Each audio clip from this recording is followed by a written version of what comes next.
Ռուսաստանը գիշերը զանգվածային հարվածներ է հասցրել Ուկրաինայի արևմուտքում գտնվող Տերնոպոլ քաղաքին։ Կա 25 զոհ, որից 3-ը երեխաներ, 70-ից ավելի մարդ է վիրավորվել, այդ թվում 15 երեխա։ Հարվածել են նաև Լվովին, որտեղ վնասվել են էներգետիկ ենթակառուցվածքներ։ Որդիս դեռ բնակարանում է 9-րդ հարկում, նրա հետ խոսել եմ պայթյուններից առաջ, ասաց մայրիկ ամեն ինչ լավ կլինի, մի անհանգստացիր, դրանից հետո զանգահարեցի նրան, բայց չկարողացա կապվել, ոչինչ չգիտեմ։ Սահմանին մոտ այս քաղաքներին հարվածներից հետո Լեհաստանը կործանիչներ է օդ բարձրացրել։ Ռուսական զինուժը հարվածել է նաև Ուկրաինայի մեծությամբ երկրորդ քաղաք Խարկովին, վիրավորվել է 30-ից ավելի մարդ, այդ թվում 2 երեխա։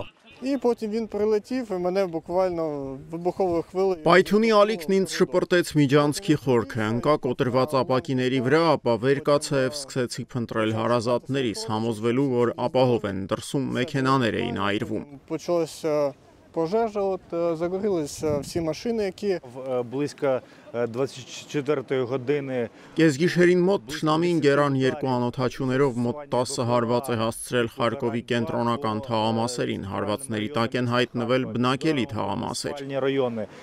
Безпосередньо житлові будинки. Ուկրաինական զինուժն իր հերթին հայտարարել է, որ ATACMS հրթիռներով հարվածել է Վորոնեժում ռազմական թիրախների։ Ռուսական կողմը սակայն պնդել է, որ խոցել է այդ հրթիռները։ Մինչ Ռուսաստանն ու Ուկրաինան շարունակում են հարվածները, նախագահ Վլադիմիր Զելենսկին ժամանել է Թուրքիա, վերսկսելու պատերազմը դադարեցնելու շուրջ բանակցությունները, որոնց Մոսկվան չի մասնակցում։ Նախագահ Ռեջեփ Էրդողանի հետ հանդիպումից առաջ Զելենսկին հարգանքի տուրք է մատուցել Թուրքիայի առաջին նախագահ Մուստաֆա Քեմալ Աթաթուրքի հիշատակին։ Հաղորդվում էր, որ Զելենսկին եւ նրա գրասենյակի ղեկավար Անդրեյ Երմակը Թուրքիայում կհանդիպեն նաև Միացյալ Նահանգների նախագահի հատուկ բանագնաց Սթիվ Ուիտքոֆի հետ։ Ավելի ուշ հաղորդվեց, որ հանդիպումը չեղարկվել է։ Երմակը սակայն հայտնել է, որ մշտապես կապի մեջ է ԱՄՆ վարչակազմի ներկայացուցիչների եւ Ուիտքոֆի հետ, իսկ բոլոր հանդիպումները տեղի են ունենում ըստ նախատեսվածի։ Ամերիկյան Աքսիոսը հաղորդում է, որ ԱՄՆ-ն Ուկրաինայում պատերազմը դադարեցնելու 28 կետանոց նոր ծրագիր է մշակում։ Այն անդրադառնում է խաղաղությանը, անվտանգության երաշխիքներին, Եվրոպայում անվտանգությանն ու ապագայում Ուկրաինայի եւ Ռուսաստանի հետ Միացյալ Նահանգների հարաբերություններին։ Սակայն հասկանալի չէ, թե ինչ է առաջարկվում Ռուսաստանի օկուպացրած ուկրաինական տարածքների մասով։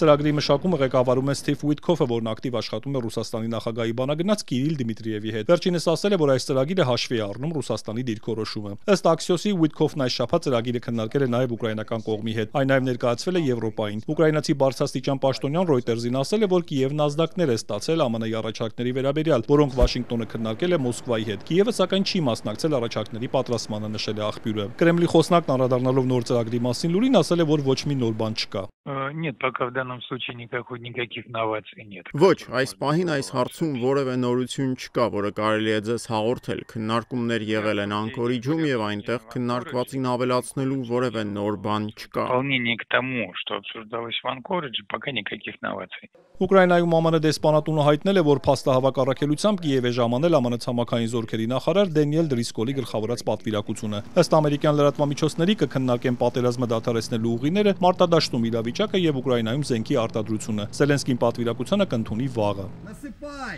Մինչ ԱՄՆ-ն փորձում է դադարեցնել պատերազմը, Ուկրաինայում ներքաղաքական ճգնաժամ է հասունանում։ Խորհրդարանը երկրորդ փորձից է այսօր կարողացել հաստատել էներգետիկայի եւ արդարադատության նախարարների հրաժարականը, որոնք ներկայացվել էին էներգետիկ ոլորտում կոռուպցիոն սկանդալից հետո։ Ընդդիմությունը, որը երեկ արգելափակել էր խորհրդարանի ամբիոնը եւ թույլ չէր տվել, որ այս հարցով քվեարկություն լինի, պահանջում է պաշտոնան կանել նախագահի աշխատակազմի ղեկավար Անդրեյ Երմակին եւ ողջ կառավարությանը։ Ուկրաինան մտահոգված 2026-ի բյուջեի պակասուրդով Եվրոպային կոչ է արել քաղաքական որոշում կայացնել ռուսական սառեցված ակտիվների հաշվին Կիևին 163 միլիարդ դոլարի վարկ տրամադրելու համար։ Հարց, որի շուրջ որոշումը հետաձգվել էր մինչև դեկտեմբերի 18-ը։ Ուկրաինայի նախագահի գրասենյակի ղեկավարի տեղակալ Իրինա Մուդրան ասել է, որ սա վերջին հնարավորությունն է։ If Europe wants Ukraine to survive. Սրան այլընտրանք չկա, եթե Եվրոպան ցանկանում է, որ Ուկրաինան գոյատևի, իսկ Եվրոպան անվտանգ մնա, ապա այս ակտիվները պետք է օգտագործվեն։ Եվ իրականում անհրաժեշտ մասշտաբի ֆինանսավորման իրատեսական այլ աղբյուր չկա։